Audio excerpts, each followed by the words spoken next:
get some analysis now with retired Brigadier General Mark Kimmitt, who joins us from Washington, D.C. He's a former US Assistant Secretary of State for Political and Military Affairs. Great to have you back with us, Mark. A lot has been made about how Ukraine has defied the odds and put up an effective resistance against Russian forces thus far. What's your assessment of the conflict 6 months on?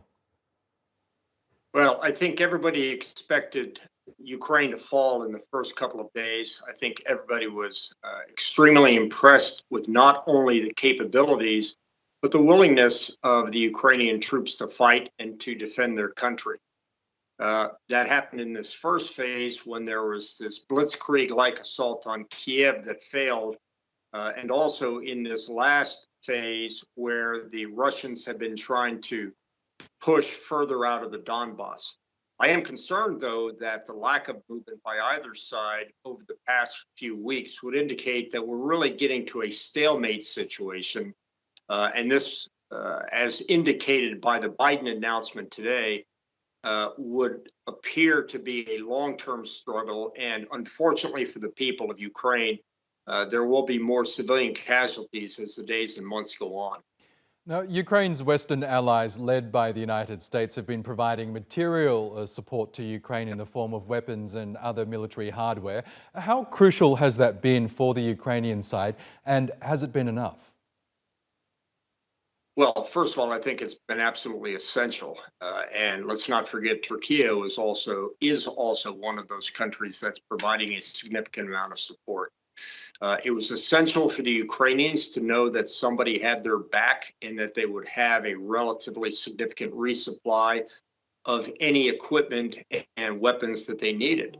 It was also extremely helpful that the Western nations provided Javelin missiles, provided Stingers, provided drones, provided Bayraktar drones. And those have made a tremendous difference on the battlefield for Ukraine, especially this new system, the HIMARS system.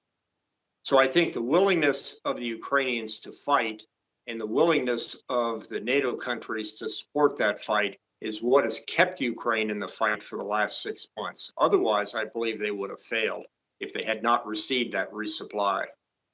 Now, Russia, meanwhile, seems to have concentrated its efforts on the east of Ukraine, the Donbass region. Are we any clearer as to what Moscow's ultimate aim is at this stage of the conflict, and whether you believe that can be achieved?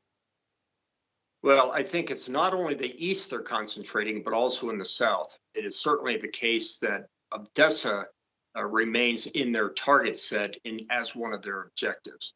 But if they were able to achieve superiority over the sea routes between Odessa and Mariupol, that would allow the Russians to have a sea link between Russia and Crimea, as well as a land link to support their operations. I think if they are able to take the Donbass, if they are able to take Odessa, maintain a land corridor to Crimea, then I think they would be satisfied at that point. However, President Zelensky says he wants it all back. President Putin says he wants all of Ukraine. So I think at this point, they're very much at loggerheads in terms of their willingness to stop the fight. That's right, and President Zelensky has ramped up his rhetoric when it comes to the conflict. He says he doesn't just want to fight back the Russians right now, he wants to retake the Crimean Peninsula, which Russia seized in 2014. Is that all talk, or do you think that is a realistic goal and aim? Well, I think that it is unrealistic for Russia to believe and to be able to take over all of Ukraine, and I also believe it's unrealistic and unachievable for the Ukrainians to take all their land mass back, to include the Donbass and Crimea.